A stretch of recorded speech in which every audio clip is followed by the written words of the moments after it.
SIADH syndrome of inappropriate antidiuretic hormone. So it's, it works with antidiuretic hormone, and you have it inappropriately. So you have too much of it. So what's happening is your body is retaining a bunch of water, and your vascular space gets increased, your fluid gets increased, and we obviously know that these complications are bad for you because they're complications. So what happens is your body retains water. You could have majority of the times what happens with SIADH is, like Matt said, is neurological issues because your fluid volume increases everywhere in your brain, in your vascular space, and it tends to push on the cells in your brain, which then can cause like seizures or any kind of neurological issues. But the main thing is that you will see with SIADH, and what to kind of look for is dilutional hyponatremia. So hyponatremia is low sodium, but you don't have low sodium because you don't have enough salt in your body. You have low sodium because there's so much fluid and it's acting like you have low sodium. But technically your sodium levels that's funny. I can't do anything But about what it's happens around my okay. facility It's here. okay. So it's not, you don't have hyponatremia, you have dilutional hyponatremia because you have so much water in your system where it's falsely lowering your sodium level on like a blood test. What you also get is hypoosmolality of the blood. So you have a lot of fluid. Osmolality has to do with particles. So if you have more fluid, you have less particles. That's the way I see osmolality as. And you're going to have a high urine osmolality because urine is going to be more concentrated.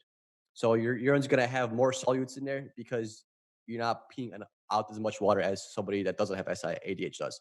And you're going to also have a high specific gravity. High specific gravity because similar concept is you have a lot of solutes in your urine. So urine's going to be heavier, and also a decrease in your output because you're retaining it. ADH makes you pee, or sorry, it's the opposite. So low ADH make you pee, and SIADH makes you retain water.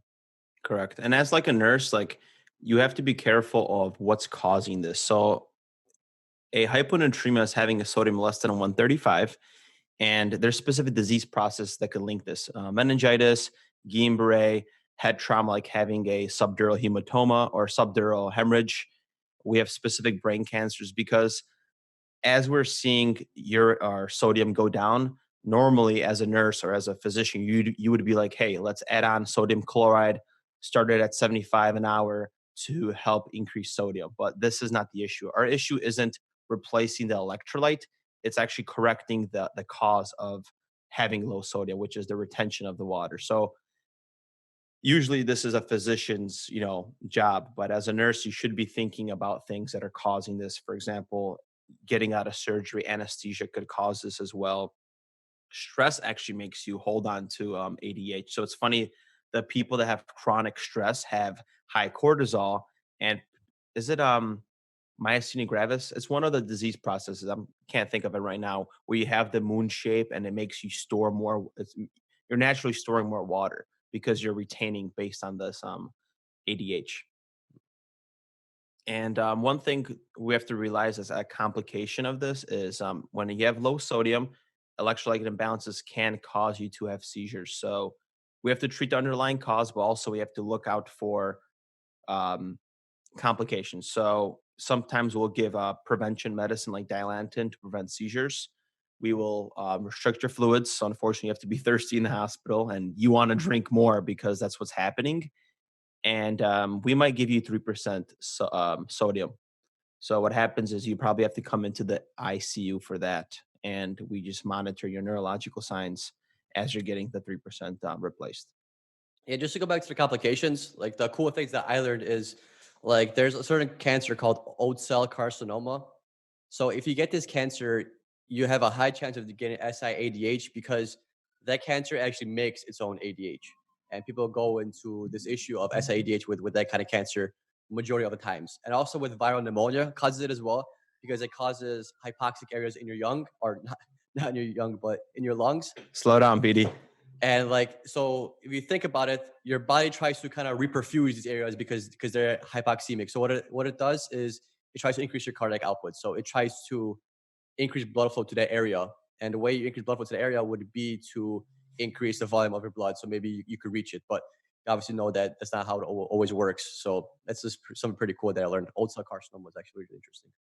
The oat cell, yeah. It just once you're a medical professional, I'm sure a lot of people that are listening are in it, or they're just the regular listeners that are wanting to learn. It's so beautiful how your body is just this mechanical process that's able to troubleshoot everything, you know? Like we have baroreceptors which stimulate different things, volume, like just like just visualizing the heart, which is the pump, and then we have the pipes, and it's able to troubleshoot based on volume what it does. Like let's just say you had a binger, correct? You peed a lot because you inhibited ADH. And what does your body do? It has low pipes, or has low volume in the pipe. So it clamps down and it increases your stroke volume, heart rate, to what's it called? To help with the maintaining the blood pressure. I think it's just a very beautiful system, man. I'm just appreciating it right now.